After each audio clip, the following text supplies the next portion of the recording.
I value relationships, over almost anything else. And I think in the consulting business, from my observation of almost, 2 decades in it, is that relationships are everything. The business is not just about transactional marketing, which these days I think too many people focus on. It's always about how can I get that next lead, or how can I, sell this thing to that person. But if you put yourself in a different mindset, if you approach from a different angle and actually just try and serve and collaborate and help and look for ways of really solving people's problems and listening to what they really want and what they need, you're able to make significantly more impact, create more value, and grow your business as a result. Welcome to the Strategic Momentum Podcast, the show where we share tips, stories, and advice from progressive leaders on what it takes to break through that business inertia and propel you and your business forward. I'm your host, Connie Steele. Starting a consulting business is something many aspire to do, but few do well. It's often wrought with challenges that can make or break your business, like how to identify your core offerings, find clients, and create your pricing structure. Michael Zipursky is an author, entrepreneur, and CEO of ConsultingSuccess.com. He's written 5 books on consulting and marketing, including his most recent bestseller, The Elite Consulting Mind.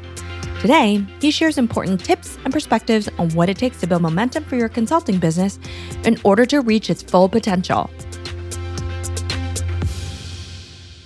As a serial entrepreneur, I know you've started several service-based businesses. So it'd be great if you could, share your career journey and tell us about some of those important milestones that have led you to where you are today.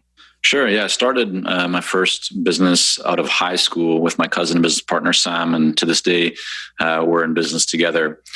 So that was a web design development firm in the early days of websites. It was a great experience, just kind of learning on the fly. We didn't really have any formal training or really any education around business. We just wanted to do that. To that point, like throughout my elementary school and high school, I did all kinds of jobs, from working in warehouses full of dust to laying down large pieces of grass, to working in retail stores selling like old shoes and jackets and that kind of thing. So anything I could do to make money in the early days. But my real first venture was that web design development business. It was called Fingertip Media at that time. Then the next business that Sam and I started was called Kanke Culture. Kanke is the Japanese word for relationship. And that was a visual and branding marketing consultancy. And we worked with all kinds of businesses to help them with their brands and their marketing materials. And not long after that, I actually decided to go to open up a branch office for that company. And so I spent about 5-6 years in Japan building that business. We had the opportunity to work with some really amazing companies like Panasonic and Sumitomo and Omron and Dow Jones Japan and Financial Times, really helping those companies to reach English-based audiences was what they were wanting help with. And then when I came back to North America, I started another consulting business called Relegy Marketing, standing for Relationship Strategy, focusing on lead generation services for professional service firms. So I had clients that were in accounting, investment, insurance, other consulting companies, really helping them to generate more leads for their business. And around that time, Sam and I, we were doing our own thing. I was running that business myself without him. He was doing his own thing. And we just talked at a family barbecue about, hey, wouldn't it be great if we could actually do something again together? Maybe this time we could do it online.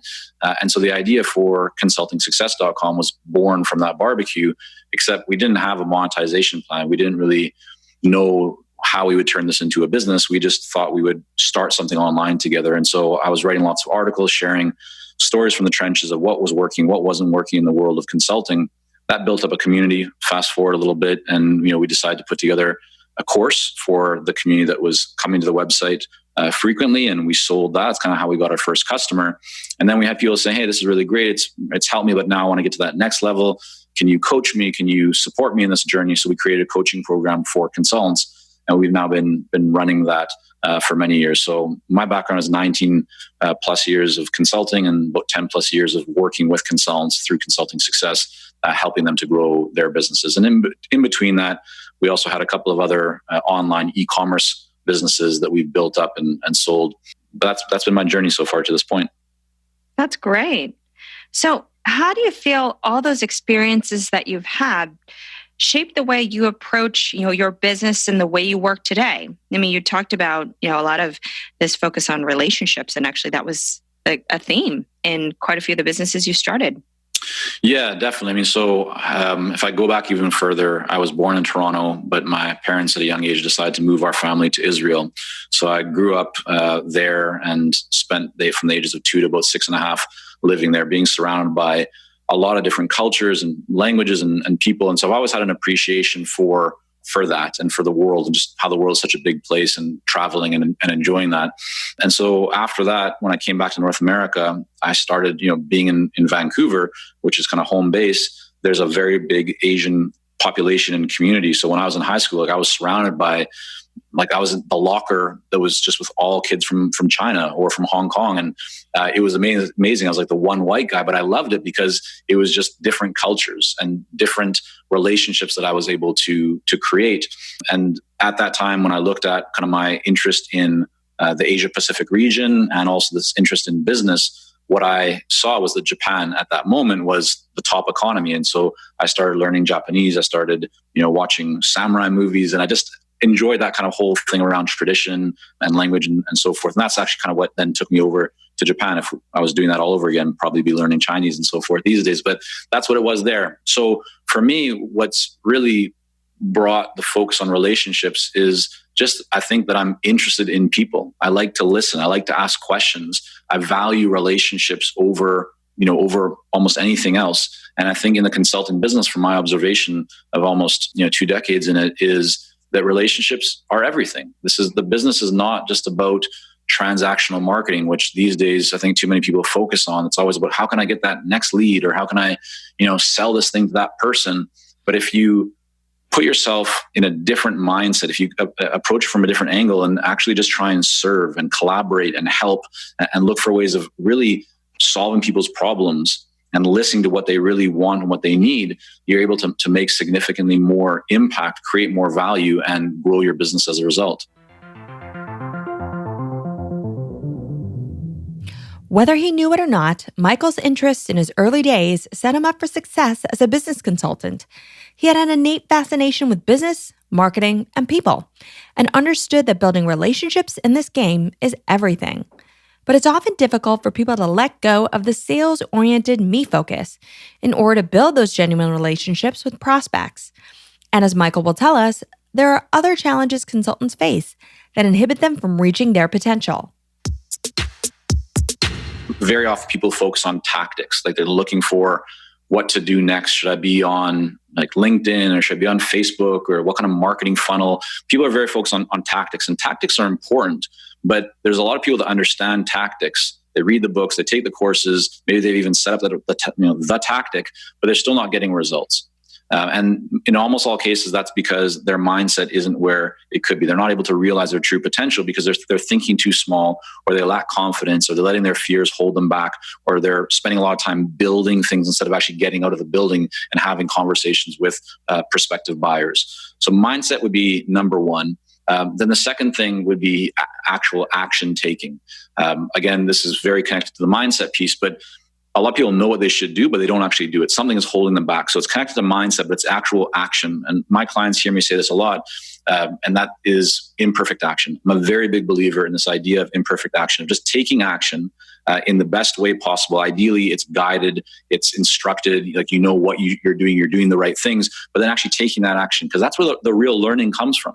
That's where you get to see, is what I'm doing working or not working? And if it's working, great, do more of it. If it's not working, then look at why. And that's now one step closer to figuring out what actually does work, because you eliminated more things that don't work. And then I'll make it even finally maybe just more specific here in terms of the consulting business. One of the biggest challenges that people have is that they're far too general. They're trying to work with all kinds of people, and they're trying to offer all kinds of service offerings. The most successful businesses in the world, and especially when they're starting off, are very focused. They apply subtraction over addition.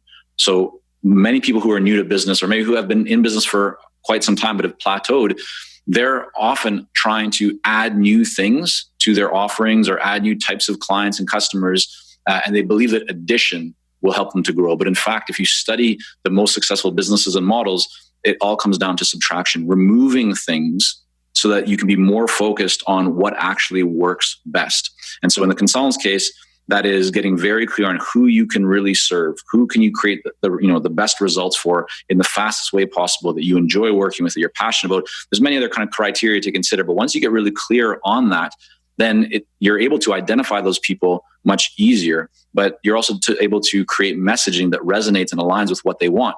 And so now if you've been having a challenging time really getting attention, interest from your ideal clients, it's most often because your messaging isn't resonating with them, or you're not getting out and putting that messaging in front of them. But if you know exactly who they are, you can then speak their language. You can attract their attention, their interest by really speaking to what they care most about. And now you can start to have much more meaningful conversations, which leads into be able to offering those people what they specifically want. But if you're trying to work with 5 different types of people and have 10 or 15 different service offerings or product offerings for all those people, not only are you creating a lot of complexity and making it hard for the buyer to do business with you because they don't really understand what you do, they're probably also not that interested in what you're offering because it doesn't feel like it's specifically for them. Sounds a lot like just businesses in general when they're unclear on who their target audience is. 100%. Broad range of products and services, and they want to serve everybody because it's about driving sales versus really understanding what their core customers' needs are and how they fundamentally help service them. I think what was really interesting in things that you said, and it's a theme that we have seen time and time again with really all the guests that have been on here, is the whole notion of starting small, learning, iterating, and from that's when you can expand and optimize along the way. But it seems a lot of folks can fall into that trap of taking a big bang approach, trying everything, saying you are everything to everyone because you're hoping that by casting the widest net, that will give you the greatest opportunity to get leads, get new business, which obviously is the fallacy.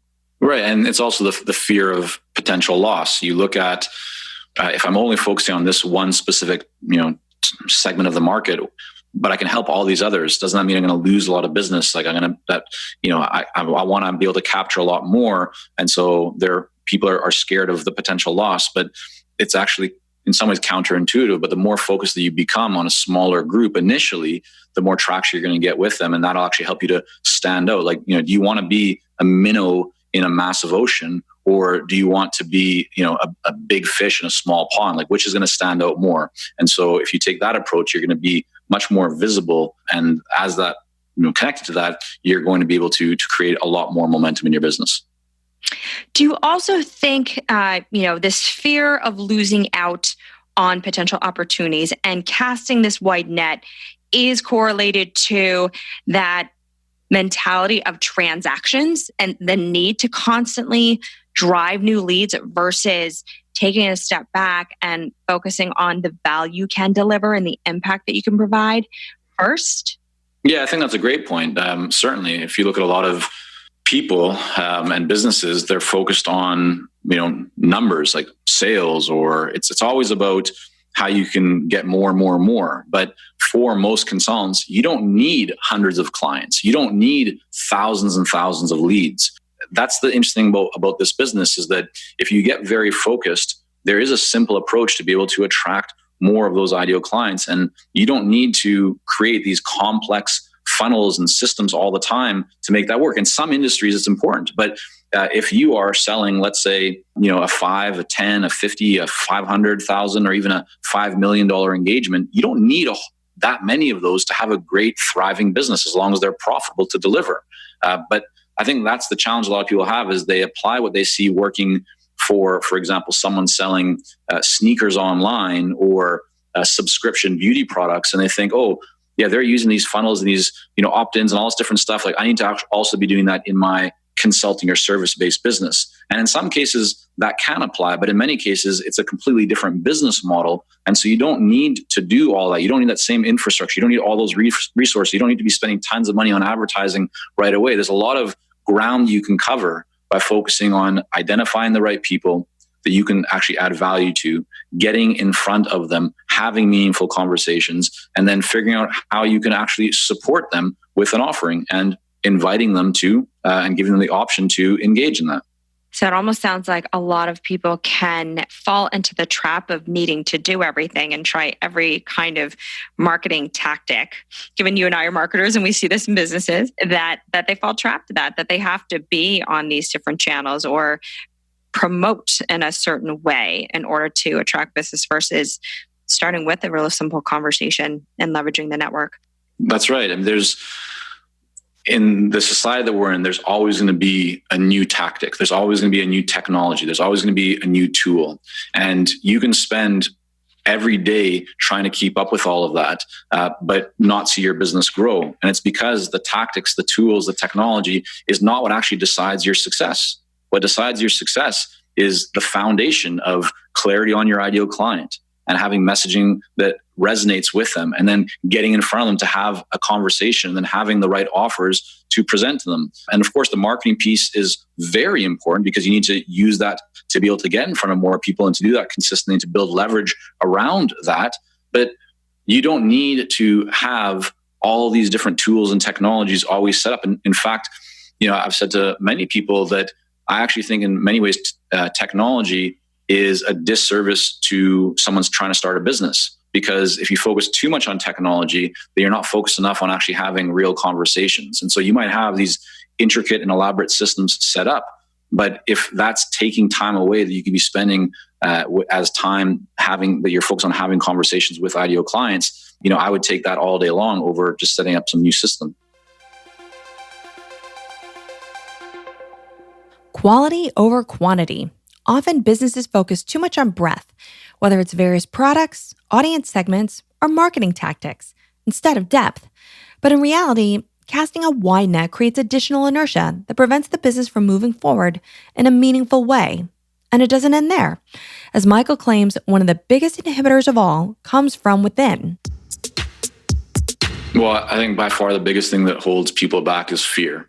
And, it's a lot easier to be at your home office or at your private office, working on your business plan, updating your website, changing your LinkedIn profile. These are all things that you might feel are important to do. And in some cases they are, but that's busy work. It's not valuable work. It's not work that's going to move the needle considerably for you. So, if we look at why do most people not do the most valuable work, which is in fact getting in front of ideal clients, having conversations, following up, making calls, all that type of stuff. Why do they not do it? Because for a lot of people, it's scary. They think, well, what happens if I reach out to this person? They think that I'm being too pushy. I just called them. Like, should I follow back up now? Aren't they going to think that I'm being salesy? And what if I say the wrong thing? And maybe I need to get my website just right before I start, telling people what I'm doing, because I only have one chance to stand out in this world and I can never, go back. There's all of these excuses and misunderstandings that people have around the reality of the business landscape and the reality of the opportunity. People would be much better served by saying, yeah, okay, here's the truth. I'm scared to take some action around this. Why? Because I'm venturing into the unknown. I recognize I need to do certain things that I haven't done before, because if I had done them before, I probably would have seen a different result. I can't keep doing the same things that I've always been doing, or I'll just continue to see the same results. So that's my situation now. How am I going to fix that? Start taking a step. Right? Every single time that you do something that you are hesitant towards, you have some fear around, you do it and you look back after you've done it, you go, that wasn't that bad. And even if it was hard, you learn something from it. So when you do it again, it's a lot easier. And even if you do it and you go, that was just absolutely horrible and it didn't work at all. Well, now you know, so you don't need to go down the line and regret that you didn't actually attempt it. But what happens for the vast majority of people is when they start doing that stuff that might be a little bit, scarier, there's more fear around it, there's more potential risk that they believe that could be associated to it. That's the stuff that moves the needle. That's the stuff that actually starts to really create the momentum and the progress for them in their businesses. So the more that you can do that, the more that you can challenge yourself. First, prioritize what's going to get you the best result that you believe is most important, which in most cases for consultants is actually getting in front of ideal clients. Figure out how to do that, and then start working towards that and make sure that you're spending the majority of your time doing that until you have a nice pipeline of business built up. And then you can look at start doing, other things that could also benefit your business. But don't hide behind the things that are just easy in replacement for things that are really valuable.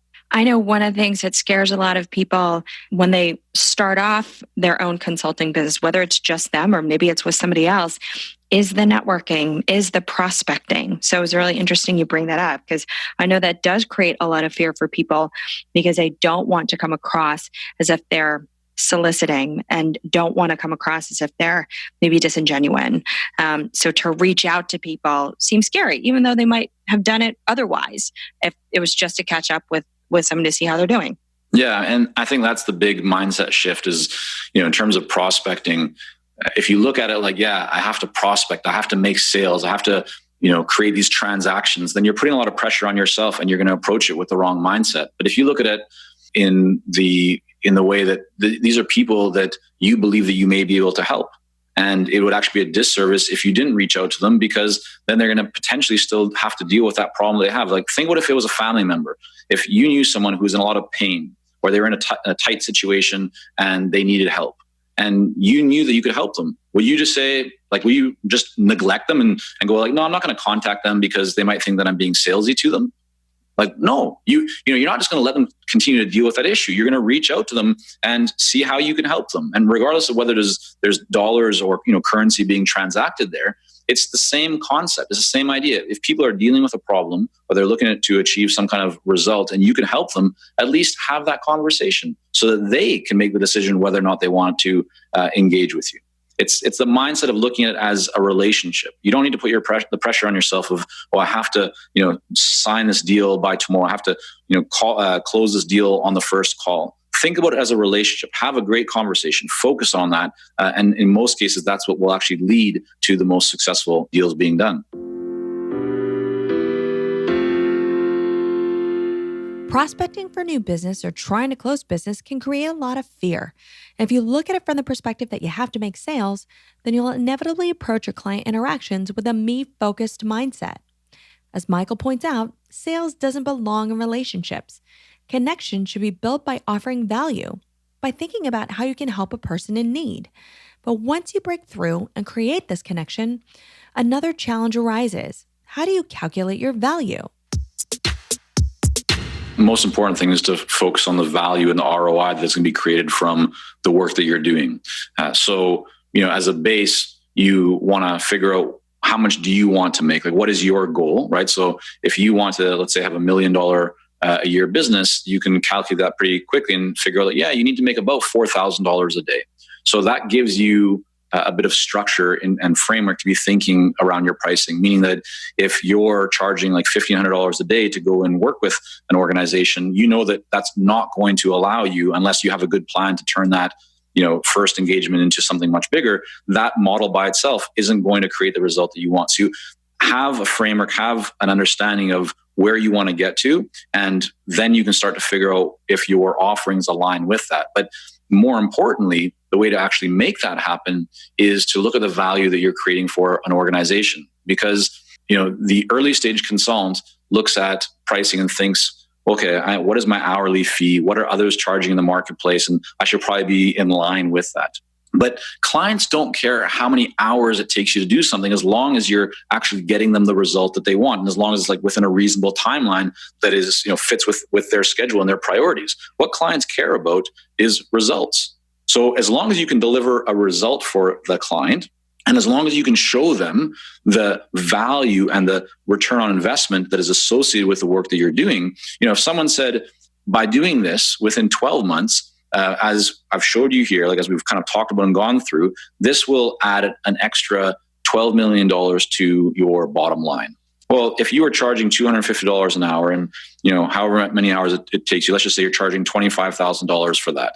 Well, so you're going to get paid $25,000 for the X number of months of work that contributes $12 million to the organization, right? Like, that would be a massive ROI, but it also means that you're leaving a lot of money on the table potentially. So if you looked at it and said, well, listen, this will be $12 million for you, and for X number of months of us doing this, working through this process here together, the fee is $120,000. Like, that's what the investment is.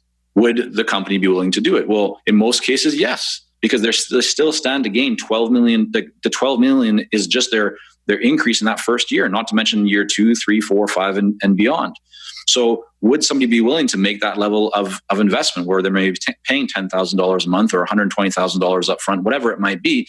For some people, they go like $120,000. That's a lot of money. Well, it's more than $25,000, but it's not a lot of money in comparison to the value that the client is going to be receiving from that. That's still a fantastic return on investment for them. In many cases, you can charge more. And so we have many clients who are able to go from charging on an hourly basis to all of a sudden landing projects that are, $35,000, $50,000, $500,000, $2 million engagements, because they've shifted the way that they communicate and talk about value with the buyer. If you try and do this all yourself, where it's one way, you say, these are our fees, this is what we charge, buyers are going to be shocked by that. But if you have a conversation around value and the ROI and what this means to them, what happens if they don't do it, you really get into what we call that meaningful consulting sales conversation, then the buyer understands the value. It's very clear to them. And so when they're presented with the level of investment, they can connect that to their overall return. And that makes it a lot more comfortable and easier for them to digest. And in fact, they're excited to do it, because most people are excited to make investments when they know that by investing, they're going to end up getting more out of it, right? If you're making an investment into real estate or into the stock market and you're thinking about, well, I'm going to invest this because I want to achieve this return later on, you're excited to do that. No one wants to just pay for a fee for something. But if you can see there's a return from that, you're much more excited to do that and to do it faster. And that's the same as in consulting. By shifting the discussion around the ROI gained from your services versus the costs they will incur is a solution that ultimately benefits you as well as your client. It creates the potential to increase your earnings, and it implies that you're focused on delivering against your client's results. What it comes down to is the value exchange from the investment, not about cost. And that should happen before the proposal is even sent. That's why it's so important to do this before you ever get to the proposal. If we're talking about mistakes that people will make in this business, it's trying to use a proposal to actually win business. That's not the role of a proposal.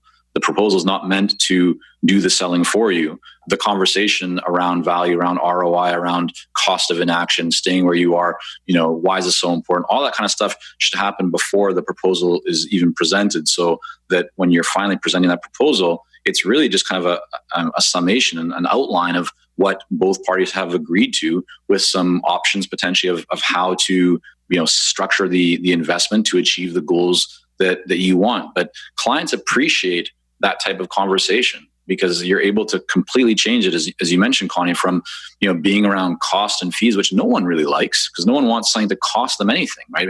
No one wants to put that money out when they just see it as a cost, an expensive fee. But when you just change even just the wording to investment, all of a sudden it changes the whole mindset, the whole dynamic, and there's a lot more value connected to that. So if we also take that approach to an individual consultant's own personal planning for their business, would you have them start at define the value that you have? What is your value, which then helps define their positioning, which then can help define subsequently how do they support that positioning, so their specific offerings, versus them maybe starting at, I offer X, Y, and Z. I can charge this rate, or this rate, and I can have these breadth of clients to work with. Well, the first thing that I would actually recommend that people do is get very clear on what they want their business to look like, because depending on your model, that will influence your pricing. And I'll give you a more detailed example of what I mean. Some consultants are going to work on very custom type of engagements where every project is a little bit different and unique. And that is very well suited to like value-based or ROI focused fees, because you can have that conversation and every time it's be a little bit different. The other option in terms of a model is where you start to create like a productized service offering. And so in that situation, your pricing is going to, in most cases, be set. It's not going to change very much because you're offering the same package, the same kind of program to people. And that model is also a really great model. So it just depends on, how are you structuring? Others want to build a much bigger team. They want to have other consultants and associates as part of their firm. And so in their model, they're either going to still be looking at fees by the project, or that some people look at it based on an hourly fee. I mean, we have a few clients who have built up 7-figure consulting businesses that use kind of the staffing model where they charge they charge an hourly fee to the client. Obviously, the consultant gets a portion of that fee, a percentage, and then the other percentage goes to the owner. And so their way to grow their business is going to be by putting more people into more hours. And there's not one better model than the other, because it all depends what you want. What do you personally want to have? What's meaningful for you? What kind of lifestyle do you want to have? How do you want to interact? What do you want to be doing on the day-to-day? What is your priority? And so get clear on those things first, because once you're clear on that, then you can really pick the right model for you that's going to support you and get you the result that you want in the shortest period of time possible. And that will also influence who do you serve, how do you serve them, because each of these models can, in fact, work for the same type of ideal client. You just need to go through that and first decide, what do you want? So rather than letting the market, dictate what your business should look like, first decide what you want it to look like, and then go out into the marketplace and start to validate those hypotheses and assumptions to ensure that you actually have something that's going to be sustainable with the ability to thrive. I love that advice, because what I take away with, and this is sort of the discussions that I have with my clients, you start with what is your goal? Just like a business, what is your business goal? And so for a consultant, what is your own personal goal? And what does that look like? And I know for you, a lot of that is finding that balance too with work and life. And as such, that helps frame up the way that you've wanted to run your business. So when you start there, everything else falls in place.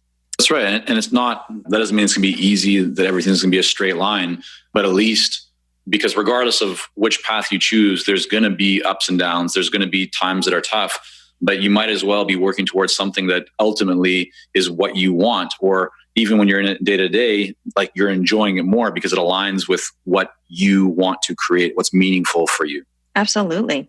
So to close, knowing what you know now, what advice would you tell your younger self?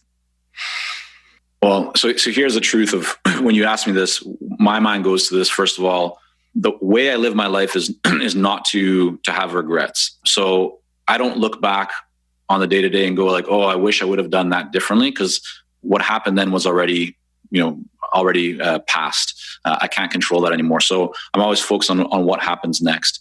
I think the biggest lessons that I've learned, and that I think, if I implement to myself when I was younger, could have helped me make, to be even more successful or to reach bigger or more meaningful goals, is this idea of being committed versus interested. There's a lot of people who will say they want to do something, but they talk about it. They might even plan around it. They might feel like they're, doing the right things to get there by planning and thinking and discussing it, but they never actually take action on that plan. And so the big thing is getting very clear on what you want and then deciding that you're going to be committed to it. Because when you make a commitment to something or to someone, then whether you take action on that or not, whether you show up when you say that you were going to show up, whether you do what you say that you are going to do, defines who you are.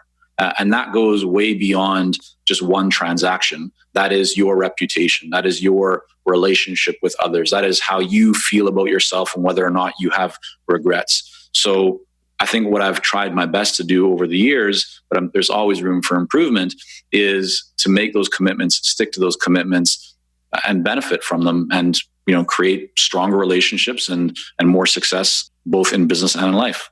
And finally, what's the best way listeners can connect with you? So the home for everything is consultingsuccess.com. Plenty of resources, articles, all that kind of stuff available there. We do have a 51-page guide for people who want to become consultants and grow their consulting business, with a whole bunch of kind of emails that go deeper into my journey around that. These kind of not the typical type of email you might be used to, gets a lot more intimate, really share kind of, open up my wounds and tell you how they happened and what I learned from them. But you can get the guide and that at consultingsuccess.com/blueprint. Great. Wonderful advice today. I certainly learned a lot and really appreciate your time. Hey, Connie, thanks so much. Great to be with you. Having the right mindset and focus to start is key to consulting success. Be clear on what you want your business to look like, as well as who you can serve and create the best results for. Apply subtraction over addition when it comes to what you offer. You can't do and be everything to everyone to drive the momentum you want. You've then got to commit and take action. And it's okay if it's imperfect action, because through the course of trying, you'll be able to learn what works and what doesn't. Let go of that fear and me focus along your journey, which can be easy to succumb to. And never forget that it all comes down to relationships. It's the value exchange, not a cost exchange, that makes a huge difference.